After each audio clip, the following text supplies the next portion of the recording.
మంగళసూత్రాలు and thali chain attachable అండి. కావాలి అనుకున్న వాళ్ళు ఫాస్ట్గా బుక్ చేసుకోండి. చాలా బ్యూటిఫుల్గా ఉంటుంది. ఇప్పుడు మనం బయటికి వెళ్ళినప్పుడు అయితే ఇంకా మనం ఏమంటారు, బయట వెళ్ళినప్పుడు చాలా బాగుంటాయి. ఎందుకంటే ఇప్పుడు గోల్డ్ వేసుకొని వెళ్తే మనకు ఇంకా చాలా ఇబ్బంది అయిపోతుంది. మనం ఇంటికి వచ్చే వరకు కూడా నమ్మకం లేదు. ఓకేనా. ప్రైస్ వచ్చేసి 199 రూపీస్. ప్రైస్ ప్లస్ షిప్పింగ్ అండి. వితౌట్ గార్డ్లో వస్తుంది.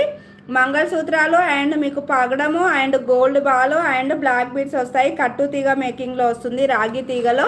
ఇదిగోండి గోల్డ్ ఫినిష్లో వస్తుంది. చైన్ అనేది లెంత్ వచ్చేసి 30 ఇంచెస్ అండి. ప్రైస్ వచ్చేసి 199 రూపీస్. Price thali chain. కావాలి అనుకుంటే ఫాస్ట్గా బుక్ చేసేసుకోండి. ఆఫర్ అయితే మిస్ అవ్వద్దు. ఈవినింగ్ పార్క్లకు వెళ్ళే వాళ్ళు అండ్ షాపింగ్స్కి వెళ్ళే వాళ్ళు, సింగిల్గా జాబ్స్కి వెళ్ళే వాళ్ళు ఇలా ప్రిపేర్ చేసుకుంటే బెటర్ అండి. ఎందుకంటే